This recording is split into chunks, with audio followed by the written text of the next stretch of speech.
Ako si Emmanuel Gonzales, tubong barangay Palagyan, Tumaraw, Capiz. Dito ako ipinanganak, lumaki, at dito na rin marahil mamamatay. Payak lamang ang aming pamumuhay. Walang kuryente, walang internet, at tanging ilaw lang ng gasera ang nagsisilbing tanglaw tuwing gabi. Sa lugar naming ito, karaniwan na ang katahimikan. Pero sa likod ng katahimikan yan, ay may mga bagay na matagal nang tinatago. Mga bagay na hindi sinasabi sa mga tagalabas, lalo na kung hindi ka taga rito. Hindi ako dating naniniwala sa mga sabi-sabi tungkol sa aswang. Akala ko noon ay kwento lang yon ng mga matatanda para takutin ng mga batang pasaway. Pero lahat ng pananaw ko sa buhay ay nagbago dahil sa isang pangyayaring hindi ko kailanman inaasahan. Lahat ay nagsimula sa isang simpleng desisyon. Ang manligaw sa isang dalagang taga-Ilaya.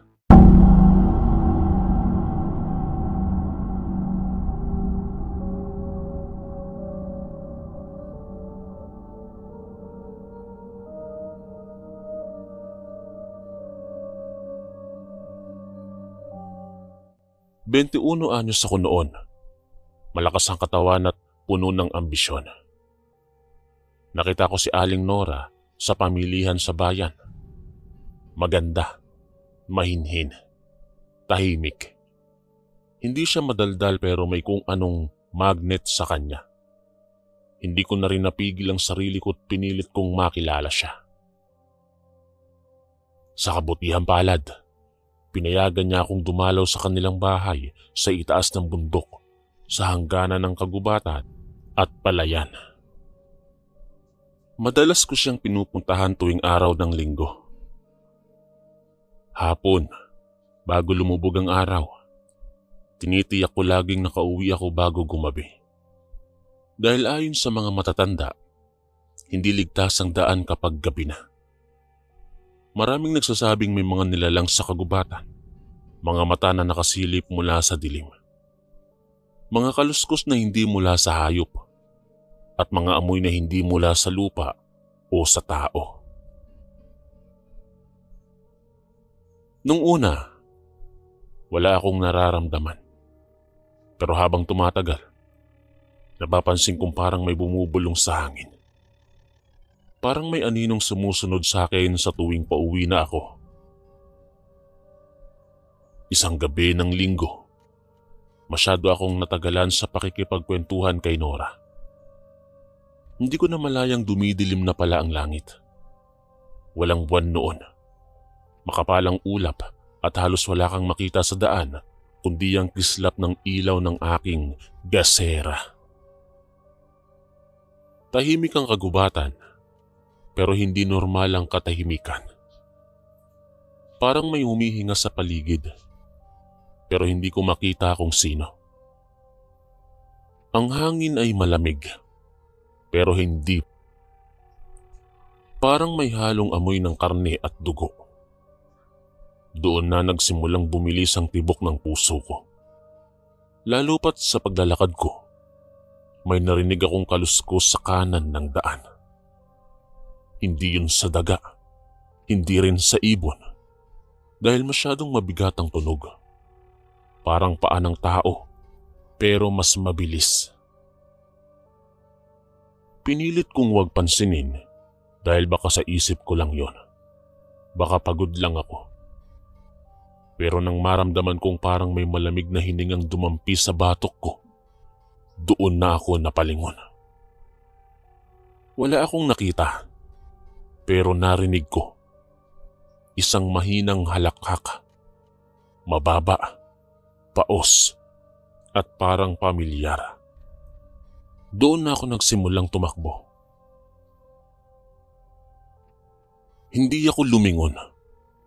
Hinahabol ako ng sarili kong anino, ng mga huni ng kuliglig na tila biglang nanahimik. at nang pakiramdam na parang may nakamasid mula sa itaas ng punong kahoy.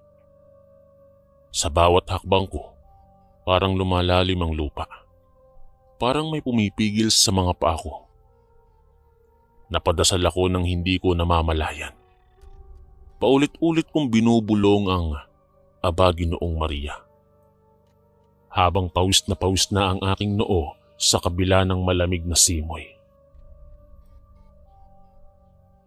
Pagkarating ko sa may palayan, may nakita akong nakatindig sa gitna ng pilapil. Isang matandang babae, nakatalikod at nakaputing bestida. Hindi ko siya nilapitan. Ang ginawa ko'y lumihis ako ng daan. Nilusong ko ang palayan kahit putik at tubig ang tumatakip sa aking binti. Ayokong dumaan sa harap niya. Sa bawat hakbang ko palayo, unti-unting napupuno ang tenga ko ng isang tunog. Isang matinis na hikbi na parang nagmumula sa lalamunan ng isang sanggol. Hindi ko maintindihan kung saan nanggagaling. Hindi ko alam kung ako lang ba ang nakakarinig. Pagka-uwi ko sa bahay, wala akong imik. Hindi ko kinausap ang aking ina o ama. Dumiretso ako sa higaan. Binuksan ang gasera at pinagmasdan ang kisame. Ngunit sa kisame ay may nakasulat na isang sulat na hindi ko pa nakita dati. Bumalik ka. Yan ang nakasulat. Gamit ang tila pinatigas na dugo. Kinabukasan, sinubukan kong alisin yon. Pinunasan ko. Nilagyan ng langis pero hindi siya natatanggal. Para bang naisulat yon sa kahoy mismo. Nang tinanong ko ang aking ama kung siya ang gumawa, ngumiti lang siya. Pero ang ngiti niya ay malamig at ang mga mata niya ay tila wala sa tamang ulirat. Mula noon, parang may nagbago sa paligid. Mas naging tahimik ang gabi. Mas naging mabigat ang hangin. At sa tuwing isinasara ko ang mga bintana ng bahay tuwing gabi, laging may mga gasgas sa labas ng dingding. Mga gasgas na pahalang, mahahaba at tila gawa ng matatalim na kuko. Ang akala kong simpleng panliligaw ay naging simula ng isang bangungot na hindi ko na matakbuhan. At sa bawat araw na lumipas, palapit ng palapit sa akin ang dilim. Hindi ako mapakali kinabukasan. Kahit tirik ang araw at abala sa gawain ang mga tao sa paligid. Tila may anino ng takot na nakadikit na sa aking balat. Ang bawat tunog ng kuliglig, ang bawat ihip ng hangin, ang bawat kaluskos sa palibot, lahat ay may dalang pangamba. Hindi ko sinabi kahit kanino ang nangyari kagabi.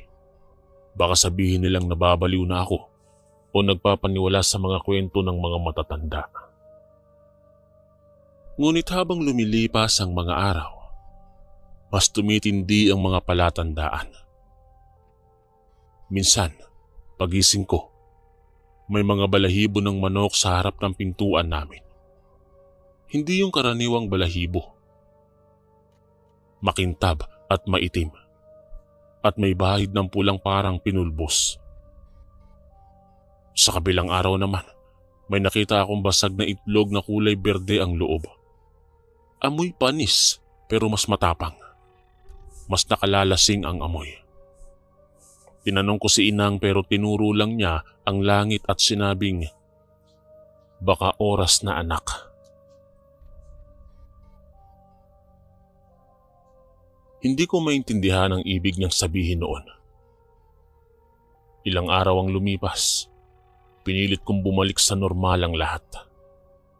Tumigil ako sa pag-akyat kay Nora ng ligaw at pinili kong manatili sa baryo, tumulong sa pagsasaka at umiwas sa mga lugar na malapit sa kagubatan. Ngunit kahit anong iwas ko, tila sinusundan ako ng anino ng dilim. Isang hapon, habang naglalakad ako sa gilid ng ilog, may tumawag sa akin. Isang matandang babae na hindi ko kilala. Lukot ang balat niya, mapungay ang mata at punong-puno ng kulubot ang kanyang noo. Nakaupo siya sa ilalim ng punong mangga at tila matagal nang nag-aabang. Nasa kamay niya ang isang bote ng langis na kulay itim at may hawak siyang pamaypay na gawa sa palapa. Hindi siya nagsalita agad. Tinitigan lang niya ako ng matagal. Tsaka niya itinaas ang bote ng langis. "Makinig ka, Emmanuel." Pagsisimula niya. "Hindi lahat ng mata ay nakakakita sa tunay na anyo ng gabi. Pero ikaw, pinili ka. Hindi dahil malakas ka, kundi dahil malapit ka sa kanila." Gusto kong umalis. Gusto kong iwan ng matandang iyon, pero parang may humihila sa akin para manatili. "Yung dinaanan mo pa uwi ng gabi, hindi na daan ng tao yon. At dahil sa ginawa mong iyon, muli silang nagising." Dugtong pa niya. "At ngayong gising na sila, hindi na sila agad matutulog." Hindi ko siya masagot. Ang dami kong tanong pero ang bibig ko'y tila nanuyo. Tahimik lang akong nakatayo habang nagsimula naman siyang magsalita ulit tungkol sa mga nilalang ng kagubatan. "Hindi aswang sa inyong alam ng karamihan. Hindi lang lumilipad. Hindi lang nangangain ng lamang loob. Ang mga ito ay may kakayahang magbago ng anyo, makialam sa alaala, at lumusot sa pagitan ng ating mundo at ng mundo ng kadiliman. Inaakala ng marami na kapag nakaligtas sila sa gabi, ligtas na sila sa mga nilalang na yon. Pero ang hindi nila alam, minsan, ang nilalang ay hindi na umaalis. Naninirahan siya sa'yo, sa isipan mo, sa anino mo."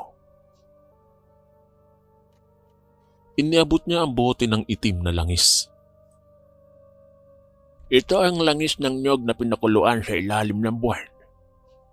Hinaluan ko ito ng luya at pinudburan ko ng abo ng manok na kulay itim. Kapag nag-init ito sa palad mo, ibig sabihin, malapit na sila."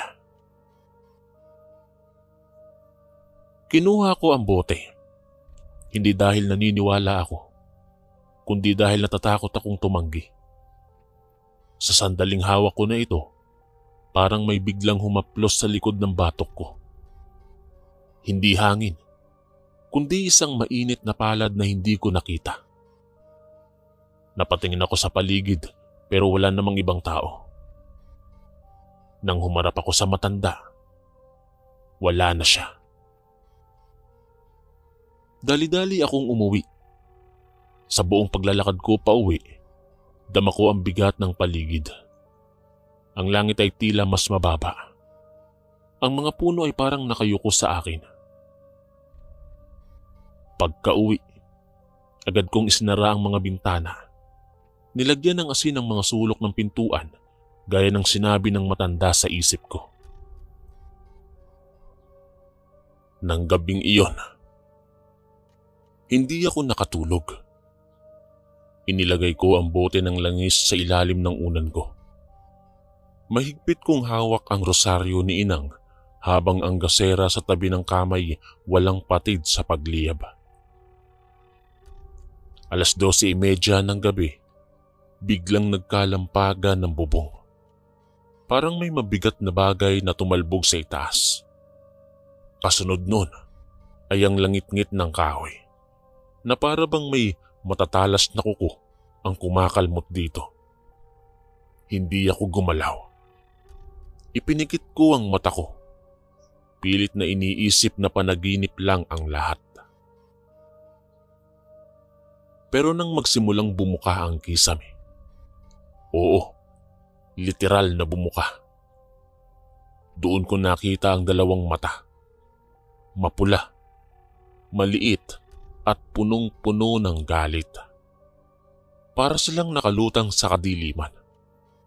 Walang ibang bahagi ng mukha kundi ang mga mata lang. Napahawak ako sa bote ng langis. Nanginginig ang kamay ko. Nang igulong ko ito sa palad ko, agad itong uminit. Mainit na parang nilaga.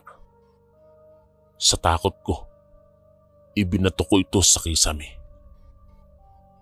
Nung sandaling tumama ito sa kahoy, isang malakas na hiyaw ang umalingaw-ngaw. Hindi boses ng tao, hindi rin ng hayop. Isang tinig na tila mula sa bituka ng lupa. Bigla ring nawala yung mga mata. Bumalik ang katahimikan at ang kisame ay muling naging buo na parabang walang nangyari. Pero sa gilid ng bintana, may naiwan. Isang marka ng kamay. Itim, maugat at may mahabang kuko. Kinabukasan, dinala ko ang boteng nabasag sa simbahan. Doon ako nagdasal ng taimtim. Ngunit kahit sa harap ng krus, dama ko pa rin ang presensya ng nilalang na yon. Doon ko naalala ang sinabi ng matanda na kapag nagising na sila, hindi sila agad natutulog. At sa gabing yon, alam kong hindi na ako nag-iisa. Simula ng gabing yon, tila binaligtad ang mundo ko. Ang araw ay hindi na nagbibigay liwanag kundi isang paalala na may panibagong gabi nang darating. Ang hangin ay hindi na tila malamig na yakap, kundi tila palihim na hinga ng nilalang na nagmamasid. At ang bawat tunog sa paligid ay tila paglapit ng isang hindi nakikita. Akala ko ligtas na ako dahil nasa simbahan ako, dahil nagro-rosaryo ako, dahil nagbasa ako ng dasal. Pero ang nilalang na yon, ang aninong tumambad sa kisame, ay hindi natitinag sa banal na pangalan. Para bang may mas malalim siyang ugnayan sa akin, na higit pa sa simpleng pananakot. Pansamantala akong lumayo sa bahay. Lumipat muna ako sa bahay ng pinsang ko sa kabilang baryo.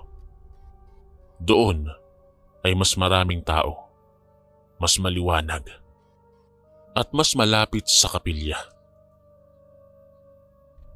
Pero kahit doon, hindi ako makatulog. Sa tuwing pinipikit ko ang mata ko, bumabalik sa isipan ko ang mga matang pulang-pula. Maliliit at punong-puno ng galit. Hanggang isang araw, isang batang lalaki mula sa baryo ang nakita kong nanginginig sa tabi ng ilog. Walang saplot ang paa. Putik-putik ang katawan. At may mga gasgas sa braso at hita.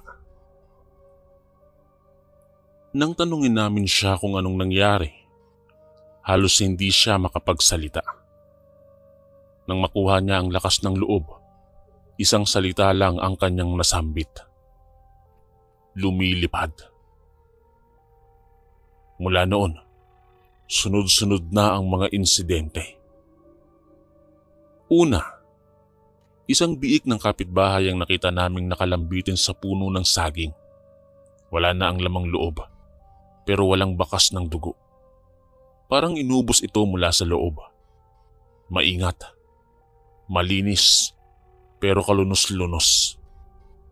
Sunod, isang manang sa kabilang dulo ng baryo ang biglang nawalan ng malay. Habang ginagamot siya ng albularyo, pinakita niya sa amin ang marka sa kanyang balikat. Isang kagat na bilog, pero tila hindi gawa ng tao o hayop. Lalo akong natakot. Lalo akong nanlumo. Hindi na ito basta kwento. Hindi na ito biro. Lahat ay konektado sa gabing huli akong pumunta kina Nora. Lahat ay nagsimula nang tumawid ako sa kagubatan ng madilim ang langit at malamig ang lupa. Isang gabi, habang nakaupo ako sa balkonahe ng bahay ng pinsang ko, nilapitan ako ng isang matandang lalaki, si Mang Isko. Isa siya sa mga pinakamatandang residente ng aming lugar. Kilala siyang tahimik pero respetado. Wala siyang asawa at walang anak. Sabi ng iba, isa raw siyang albularyo nung kabataan niya. Pero tinigil na niya yon nang may nangyaring hindi niya kailanman ikinuwento. Tiningnan niya lang ako. Walang tanong, walang paliwanag. Iniabot niya lang sa akin ang isang sako. Sa loob nun ay may balat ng bayawak. Isang maliit na bote ng pulang langis at isang supot ng pulbos na kulay abo. Hindi mo sila matatakasan, pero maaari mo silang harapin. Yan ang sabi niya habang papalayo siya. Nang gabi ring iyon, bumalik ako sa amin. Hindi ko alam kung anong nagtulak sa akin. Takot, galit o pagnanais na tapusin ang lahat. Wala sina Inang at Itay noon. Pumunta sila sa bukid para sa anihan. Ako lang ang mag-isa sa bahay. Tahimik, sobrang tahimik. Pinagmasdan ko ang paligid. Tila walang nagbago. Pero ramdam ko sa hangin ang isang uri ng presensya. Hindi basta hangin, kundi tila may laman. Ang ilaw ng gasera ay hindi tumitigil sa pagkisap na parang natatakot. Pinikit ko ang mata ko. Huminga ako ng malalim. Hawak ko ang balat ng bayawak. Nakasukbit ito sa bewang ko. Ang pulang langis ay inilagay ko sa mga sulok ng bahay at ang abong pulbos ay ikinalat ko sa may pintuan at bintana. Pasado 12:00, narinig ko ang tunog. Huni ng ibon na parang umiiyak. Alam kong hindi yun normal. Maya-maya pa, may kaluskos sa bubong. Hindi gaya ng dati. Ngayon ay mabigat.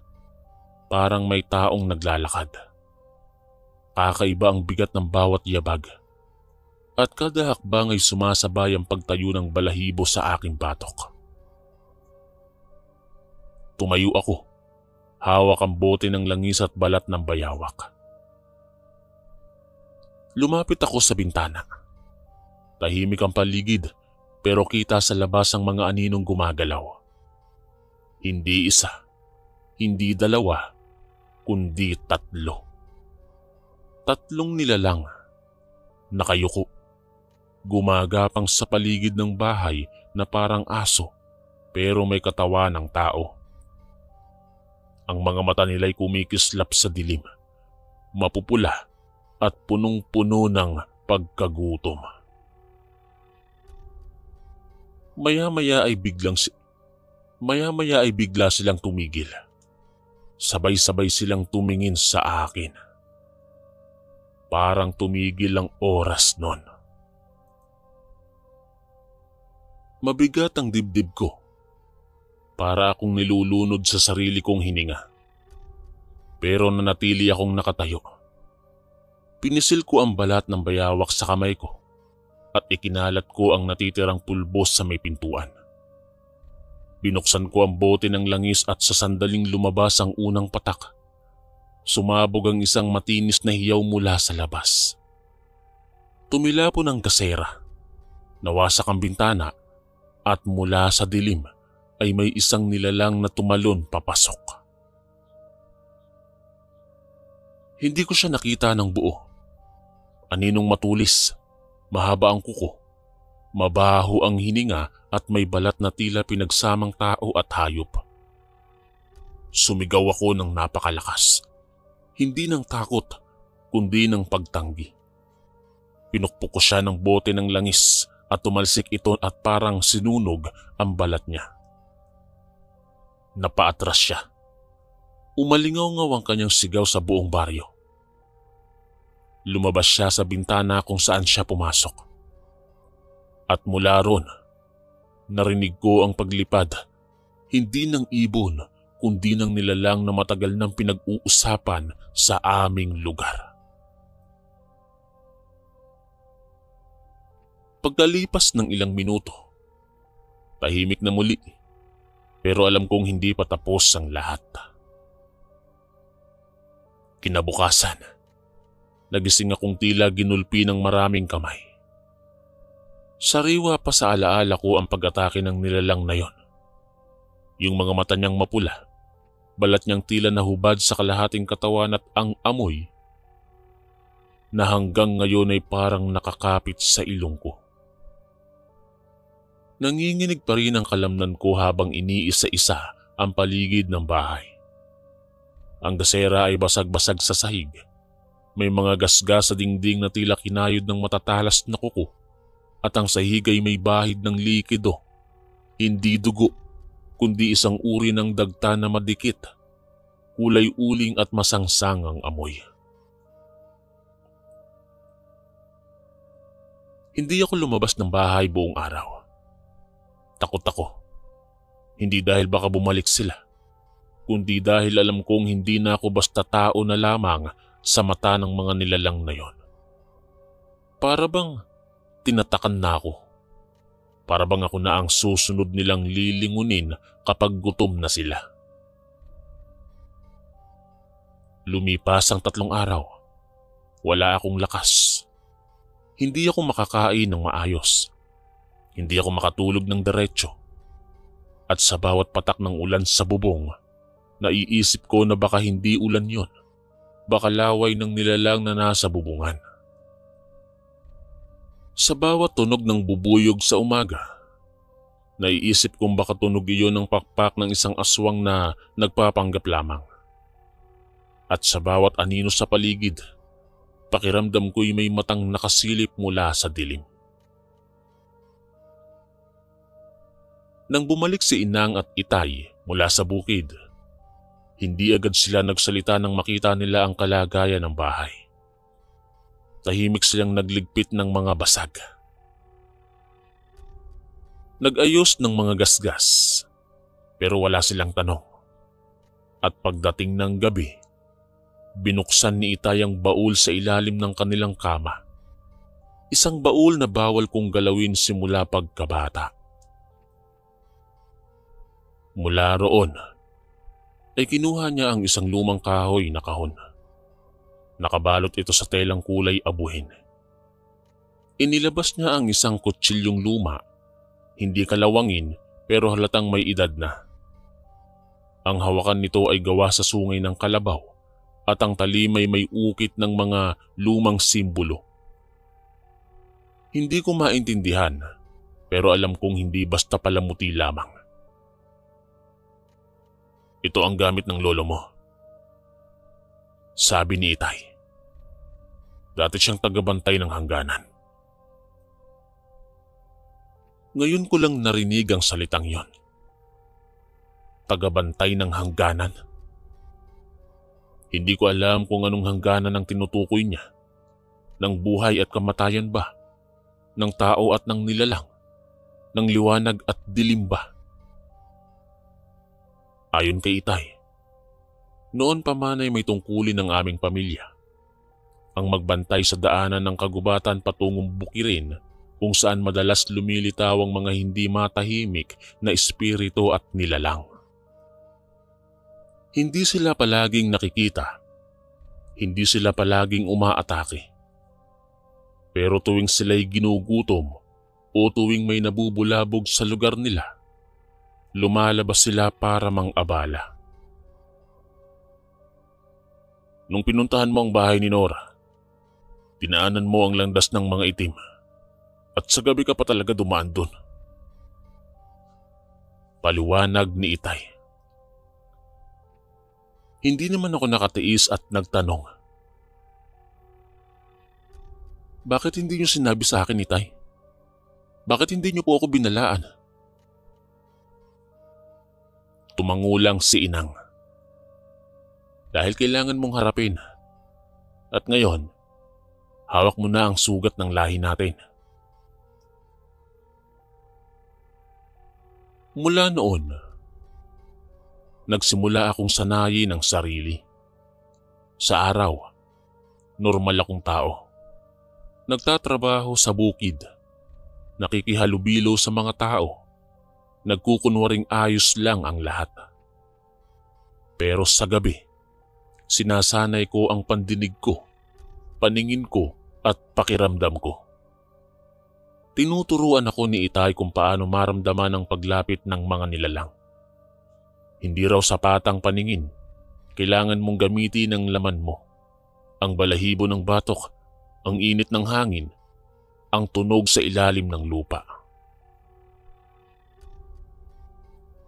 Gabi-gabi, may alingas-ngas sa paligid ng bahay.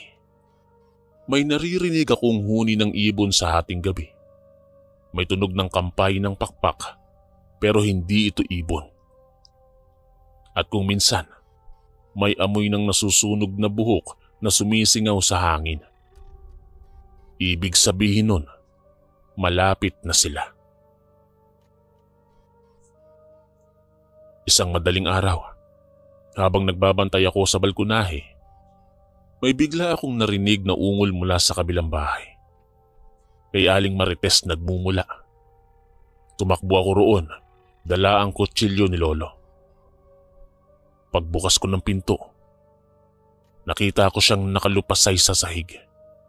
Nanginginig at sinisigaw ang pangalan ng kanyang anak na si Jessa. Wala si Jessa sa kama. Nakasabog ang kumot. May patak ng likido sa sahig, yung kulay uling na nakita ko rin noon. Agad akong lumabas. Sumigaw ako. Tinawag ko ang mga kapitbahay. Kumuha kami ng mga sulo, mga itak at naghanap kami sa paligid. Sa kakahuyan, may nakita kaming mga bakas. Hindi paa ng tao, hindi rin ng hayop. Parang kamay, pero mas mahaba ang mga daliri at ang mga kuko ay humuhukay sa lupa habang naglalakad. Sa ilalim ng isang punong akasya, nakita namin si Jessa. Nakahandusay, wala ng malay. Nangingitim ang labi, malamig ang balat, may mga sugat sa leeg na parang sinipsip. Muntik na siyang hindi huminga. Mabuti na lang at naagapan. Dinala namin siya sa simbahan. Doon sa ilalim ng altar, sinimula ng dasal ng pagbabanyos. Inihalo ang langis ni Mang Isko, pinahira ng abo at paulit-ulit na binigkas ang mga panalangin. Ilang oras ang lumipas bago siya nagkamalay. At ang unang sinabi niya, "Gising sila. Nakatingin sila sa atin." Pagbalik ko sa bahay, dama ko na ang pagbabago sa sarili ko. Hindi na ako basta si Emmanuel na dating hindi naniniwala sa kwento dahil ako na ngayon ang piniling tagabantay. At hindi ko alam kung hanggang kailan ako magtatagal. Pero isa lang ang alam ko. Hindi na ako makababalik pa sa dati. Ang katahimikan na dati kong hinahanap, ngayon ay isa ng palatandaan ng panganib. Dahil sa liblib naming lugar, ang katahimikan ay may tunog. At ang tunog nito ay alingas-ngas ng dugo.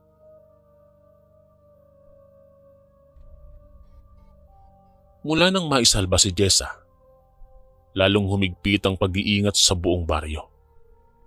Bawat bahay ay nagsimula ng magsabit ng bawang, asin at krus sa harap ng pintuan. Ang mga matanda ay mas madalas magrosaryo at ang mga bata ay hindi na pinapayagang lumabas kapag sumapit na ang dilim. Subalit kahit ganon, Hindi pa rin mapawi ang bigat ng hangin na parang kahit anong dasal at depensa, may mga matang nananatiling nakasilip mula sa kakahuyan. Ako na may unti-unting natututo sa tungkuling iniatang sa akin. Hindi ito voluntaryo, pero ramdam ko sa katawan kong tinatanggap ko na. Pinag-aaralan ko kung paanong gumagalaw ang mga nilalang sa gabi, kung saan sila madalas dumaan at kung kailan sila humihina. Lahat ng impormasyong makukuha ko mula kina Itay, kay Mang Isko at sa mga albularyong dinadayo ko sa kalapit na barangay ay itinatanim ko sa isip ko. Dahil alam kong darating ang araw na hindi na sapat ang pag-iwas. Isang gabing walang buwan, habang binabantayan ko ang paligid, may naramdaman akong kakaiba. Ang hangin ay parang nakapasok sa loob ng balat ko. Mula sa may ilog, may usok na bumalot sa himpapawid. Hindi puti, kundi abong-abo ang kulay nito. Sa usok na iyon ay may isang aninong dahan-dahang sumusulpot. Hindi tao at hindi rin hayop. Parang isang nilalang na gawa sa usok na unti-unting nagkakaroon ng hugis. Sa unang tingin, akala ko ay panaginip.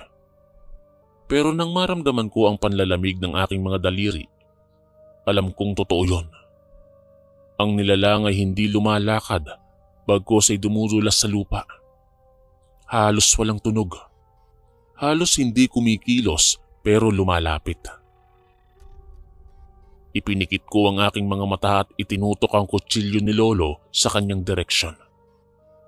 Binulungan ko ang sarili ko ng mga salitang itinuro ni Mang Isko. Mga dasal na hindi Latin, hindi rin Tagalog, kundi isang sinaunang wika na ginagamit lamang sa hangganan. At nang buksan ko muli ang mata ko, wala na ang anino. Subalit sa lupa kung saan ito dumaan, may iniwang marka. Isang simbolong nakaukit sa lupa. Hugis bilog na may mga guhit palabas. Parang araw pero itim. Kinabukasan, pinuntahan ako ni Mang Isko. Halatang alam na niya ang nangyari.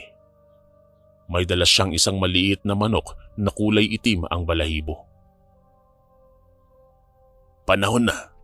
Kailangan mong harapin ang iyong ugat. Anya.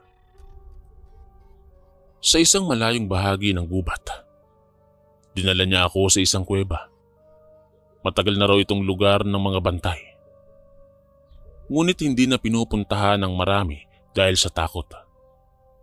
Sa loob ng kuweba ay may altar, hindi pang Katoliko. Isang batong altar na may ukit ng mga sinaunang simbolo at may mga lumang banga sa gilid. Doon niya ako pinaupo. Ang dugo mo ay hindi basta dugo ng tao. May halong lahing binasbasan ng liwanag at may sumpang dumampi mula sa itim. Sabi niya. Hindi ko ito maintindihan.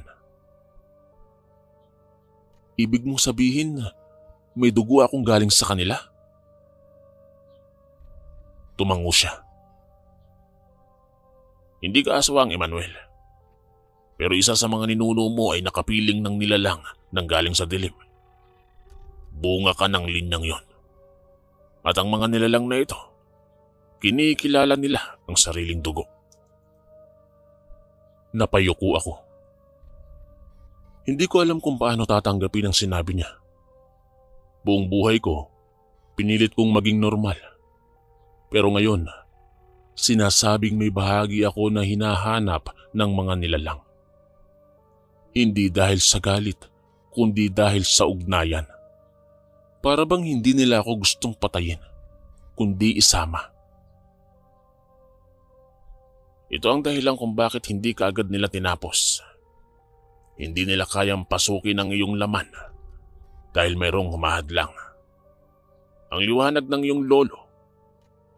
Pero kung magpapatuloy ka sa pag-iwas, unti-unti kang mahahatak sa kabilang panig. Doon ko naintindihan. Kaya pala ako pinipiling sundan, kaya hindi ako tinatapos agad dahil may halong pagkilala. At kapag bumigay ako, kapag sumuko ako sa takot, baka matulad ako sa kanila. Binigyan ako ni Mang Isko ng bagong langis. Isang pulang langis na nang ipatak ko sa palad ko ay uminit, pero hindi masakit. Mainit na tila may buhay. Sinabi niya sa akin na ito raw ay gawa sa dagta ng punong balete. Hinaluan ng dugo ng uwak at binasbasan sa ilalim ng araw at buwan. Yun daw ang pangontra sa sarili kong dugo kapag nagsimulang tuksohin ako ng dilim. Pag-uwi ko, dinala ko ang langis at inilagay sa tabi ng kutsilyo ni Lolo. Pagkaraan ng ilang gabi, may panaginip akong hindi ko makalimutan. Nasa loob ako ng isang malawak na parang puro abo ang lupa at sa gitna ay may punong hubad na dahon. Itim ang katawan at may mga mata sa bawat sanga. Sa ilalim nito ay may nilalang na tila ako ang anyo. Ako, pero hindi ako. Ang mga mata niya'y mapula at sa kanyang palad ay may hawak siyang puso. Hindi kulay pula, kundi pusong kulay uling. Lumapit siya sa akin. Hindi siya nagsalita, pero naramdaman ko ang sinasabi niya. Huwag mo kaming talikuran. Dugo mo rin kami. Nagising akong pawisan. Ang bote ng langis ay gumugulong sa sahig, tila may dumampi dito. At sa kisame, muli kong nakita ang ukit na nawala noon. Babalik ka rin. Hindi ko alam kung kailan mangyayari, pero alam kong darating ang gabi ng pagsubok. Isang gabi kung saan pipiliin ko ang dugo ng liwanag o ang tawag ng itim. At habang lumalalim ang gabi, nararamdaman kong palapit na ito. Hanggang sa dumating ang araw na matagal ko nang kinatatakutan. Ang gabi ng bagong buwan. Sa kalendaryo ng mga matatanda, yun ang gabi ng kalunsuran. Ang pinakadelikadong oras ng buwan kung kailan mas malakas ang mga nilalang mula sa dilim. Wala silang iniilagan. Wala silang sinusunod na hangganan. Tanging mga kagaya ko lamang, ang mga binhi ng hangganan, ang kaya nilang singhutin at sundan. Sapagkat ako ang nagbukas ng pintuan at ako rin ang hinihintay nilang pumasok. Ang baryo ay tila ninakawan ng liwanag. Wala ni isang ilaw. Pati gasera sa bahay ay paulit-ulit ang pagkisap. Waring pinipilit ang sarili na manatiling buhay. Tahimik ang paligid at ang hangin ay mabigat. Tila may dalang mensahe ng kapahamakan. Pumwesto ako sa gitna ng sala. Katapat ng bukas na bintana. Hawak ko sa kaliwang kamay ang kutsilyo ni Lolo. At sa kanan naman, ang pulang langis mula kay Mang Isko.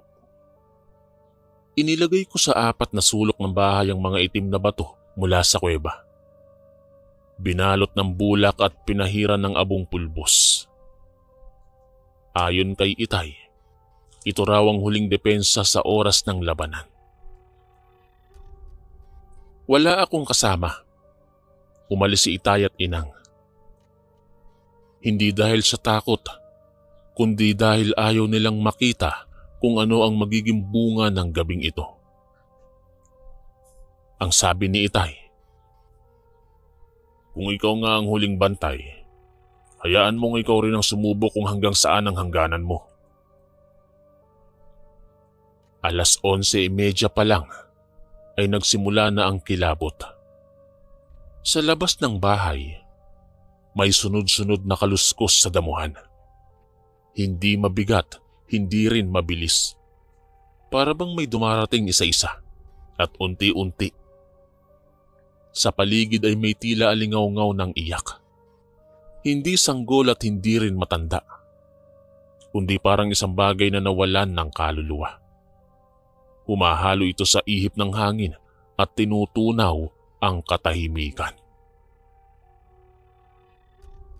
Nang mag-alas 12, nagsimulang mag-init ang pulang langis sa palad ko. Hindi ito umaapoy pero ramdam mong may naglalagablab sa balat mo. Ibig sabihin, narito na sila. Sa harap ng bintana, nakita kong muli ang mga nilalang. Hindi ko na sila binilang sapagkat sa gabing ito, hindi bilang ang kailangan kundi lakas ng loob. Sa mata ng ordinaryong tao, baka akalaing anino lamang sila. Pero sa aking mata, nakikita ko ang totoo nilang anyo. Mayroon sa kanilang mahaba ang liig na tila ahas, ngunit may mukhang babae. Ang isa ay tila patay na kalabaw na nakatayo sa dalawang paa. May bungis-ngis na tila tumatawa pero walang tunog. Ang iba na may walang muka, mga katawan lamang na may pakpak at kuko. Humahalimuyak ng amoy ng bulok na bangkay. Lahat sila'y nakatingin sa akin. Tumindig ang balahibo ko. Kahit ilang gabi na akong naghanda, kahit alam ko ang dasal at mga panangga, hindi mo talaga mararanasan ang tunay na takot hanggat hindi mo naririnig ang huni ng kadiliman sa iyong tenga mismo.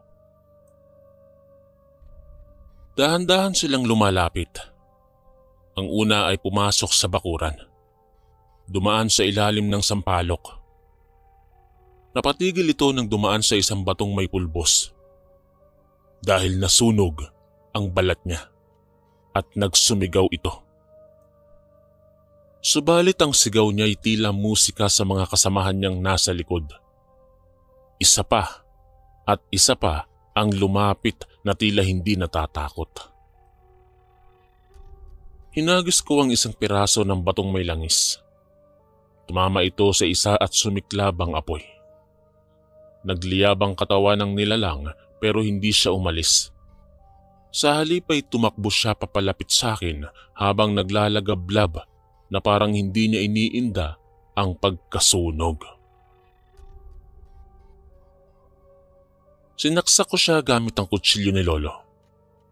Sumabog ang katawan niya. Hindi dugo ang lumabas kundi usok.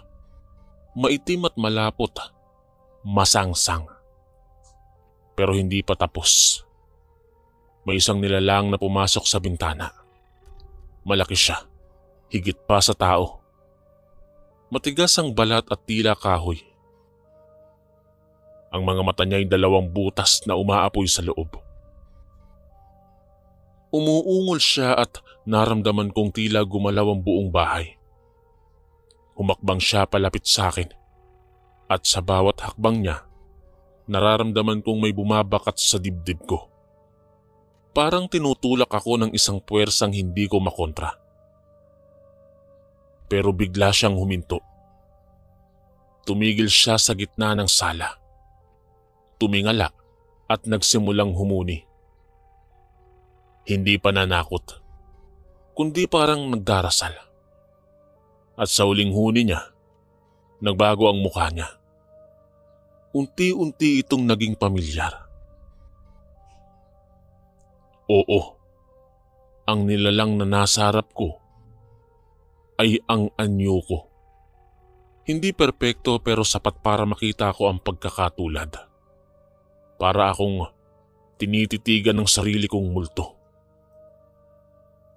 At sa katahimikan, bigla niyang itinuro ang dibdib niya, kung saan lumitaw ang isang marka. Ang parehong marka na nakita ko noon sa lupa. Bilog na may guhit, parang araw ng dilim. Naalala ko ang panaginip. Naalala ko ang sinabi ng aninong ako rin. Dugo mo kami. Pero sa gabing iyon, nagdesisyon ako. Hindi ako isa sa kanila. Itinarak ko ang kutsilyo ni Lolo sa gitna ng kanyang dibdib. Sa sandaling yon, nagliyab ang katawan niya sa pulang apoy. Ang hiyaw niya'y sumabog sa buong kapaligiran. Naramdaman kong nagbitak ang sahig at ang lahat ng aninong nasa paligid ay sabay-sabay na naglaho. Tila ba kinain ng sarili nilang apoy. Pagkalipas ng ilang sandali, wala na sila. Tahimik na muli ang paligid.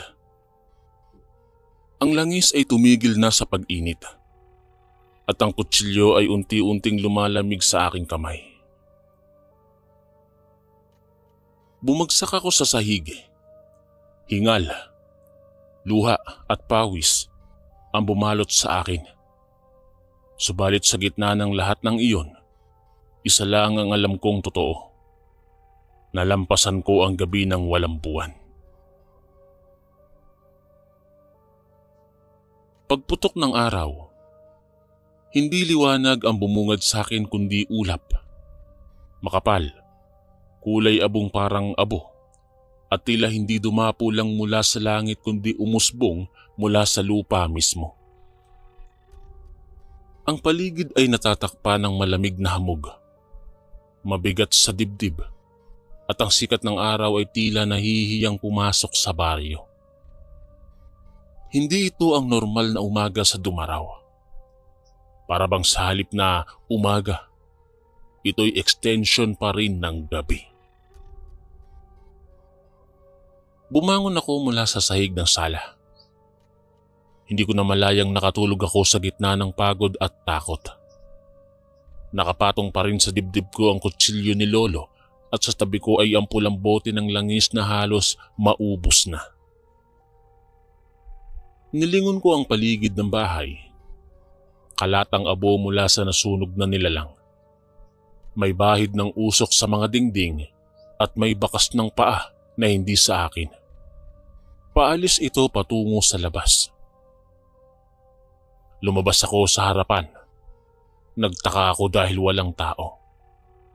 Kahit isang kapitbahay, walang lumalabas, walang ingay, walang kahit anong senyalis na buhay. Isang mapait na pangamba ang dumapo sa akin. Ako na lang ba ang natira? Sa bawat hakbang ko papunta sa gitna ng baryo, dama ko ang pagkabigat ng bawat sulok. Ang hangin ay parang may alikabok ng kamatayan. At ang bawat bahay na nadadaanan ko ay nakasara. May bawang sa pinto at walang gumagalaw sa loob. Isang tahimik na lugar ang bumabalot sa buong baryo. Ang katahimikan ng mga buhay na natakot mamatay. Sa gitna ng plaza, nakita ko ang isang batang umiiyak. Nakaupo siya sa paanan ng krus. Walang saplot sa paa at duguan ang palad.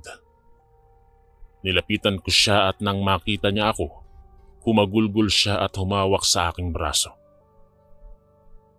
Kuya, si Mama. Dinalan nila si Mama. Nilipad nila papuntang bundok. Hinaplos ko ang buhok ng bata. Alam kong hindi ako ang makakasagot sa tanong na bakit. Sapagkat kahit ako, hindi ko pa lubusang naiintindihan ng lahat. Pero isang bagay lang ang malinaw. Hindi pa tapos ang bangungot. Biglang lumitaw si Mang Isko mula sa gilid ng simbahan. Bitbit niya ang isang sako at sa loob nito, naroon ang mga bagong panangga. Asin, abo at langis. Marami ang ligtas, ngunit may ilang kinuha pa rin. at marami sa kanila ang hindi alam kung sino ang kalaban. Sabi niya. Isinama ko ang bata sa bahay namin. Pinakain ko siya ng tinapay, pinainom ng tubig. Tahimik lang siya habang nakatitig sa dingding, sa marka ng kamay na naiwan ng nilalang nung mga nakaraang gabi. Doon ay sinabi ko sa sarili ko, hindi sapat na bantayan lang ang bahay.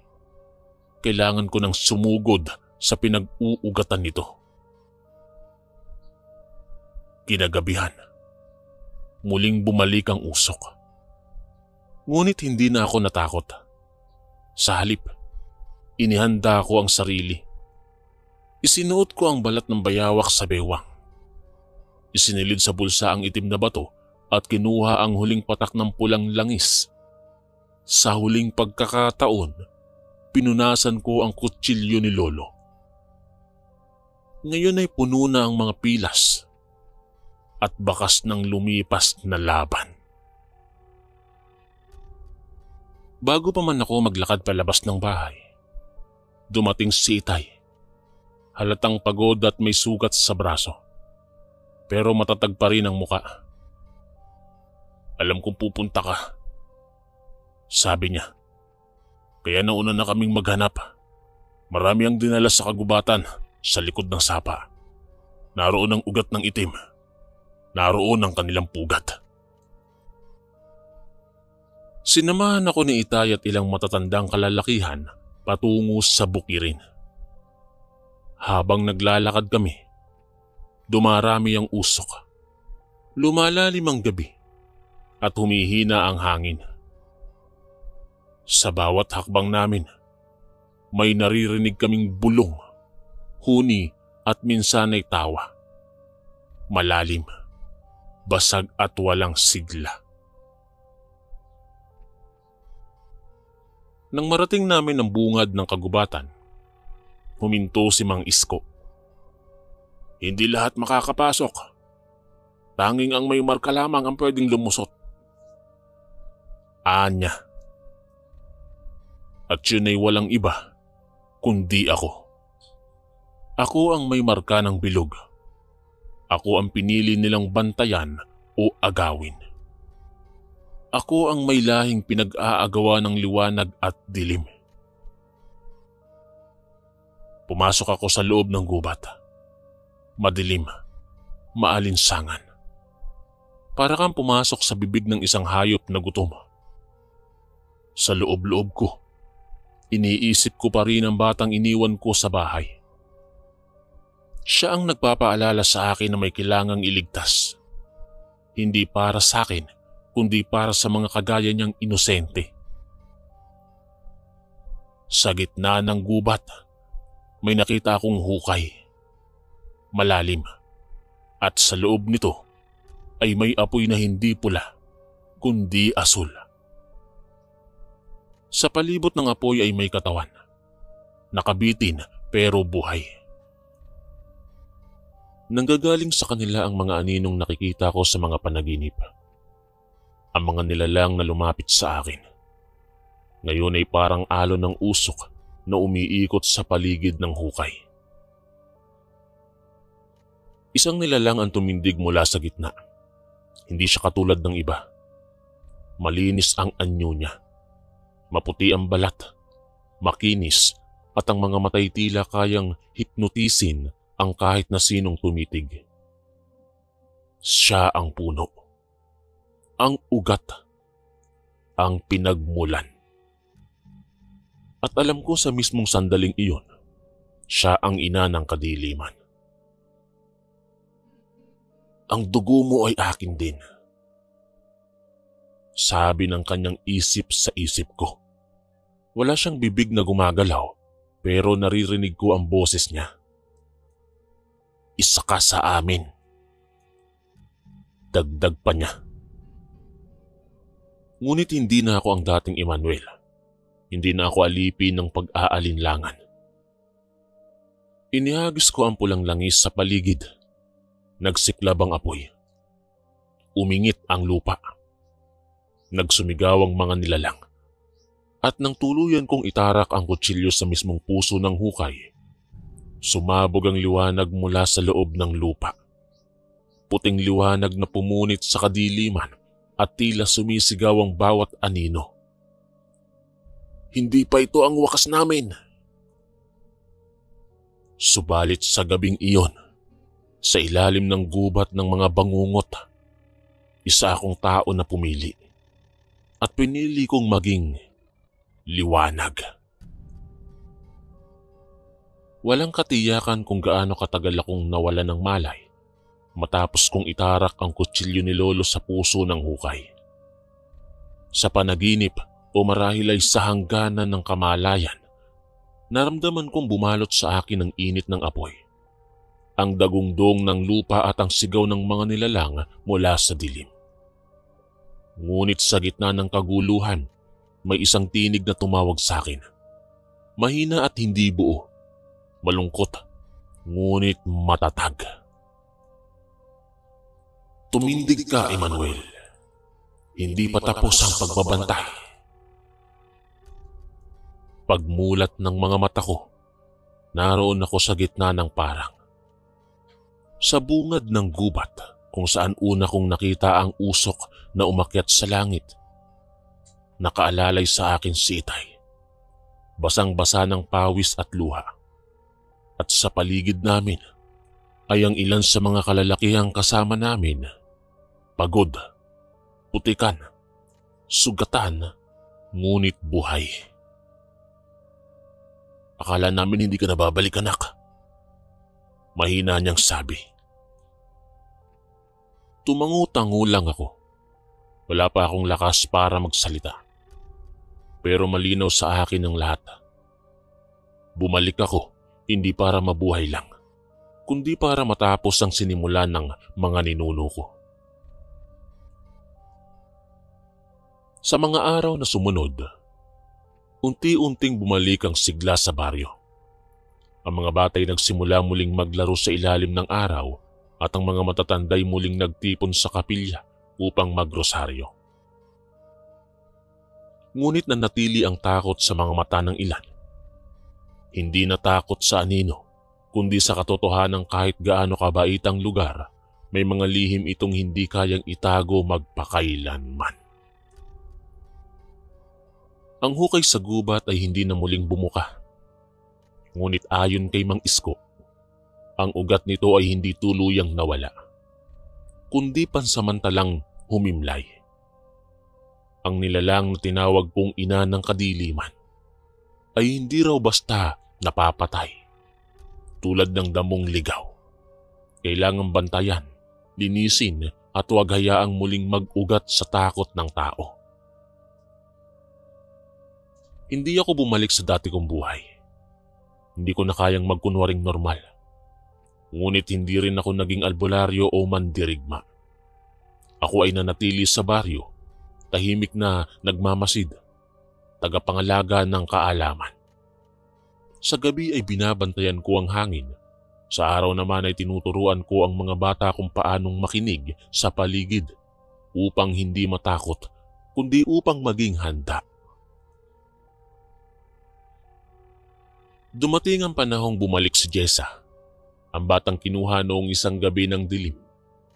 Halos 1 buwan siyang nawala. Hindi siya nagsasalita. Ngunit nang ibigay ko sa kanya ang itim na bato mula sa kuweba, tsaka siya umiyak. Hindi dahil sa takot, kundi dahil naalala niya ang liwanag sa loob ng apoy. Ayon sa kanya, sa gitna ng kanyang pagkakakulong, may liwanag siyang nakita at mula sa liwanag na yun, narinig niya ang isang pangalang Emmanuel. Mula noon ay naging malinaw sa akin na ang pagbabantay ay hindi lang laban sa mga nilalang dahil isa rin itong laban sa paglimot.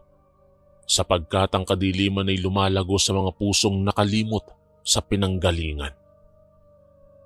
Ang dugo, kahit pa may halong itim, ay maaari pa ring magdala ng liwanag kung gagamitin sa kabutihan. Hindi ito literal na itim. Ang sinasabi ko ay itim ng budhi. Binalikan ko ang mga lugar ng digmaan. Ang bahay na unang pinasok ng nilalang, ang ilog kung saan nakita ang usok at ang kuweba ng mga ninuno. Doon ko inilibing ang kutsilyo ni Lolo. Hindi dahil tapos na ang laban, kundi bilang tanda ng pagpapatuloy. Doon din ako nanalangin, hindi para sa protection, kundi para sa paggabay.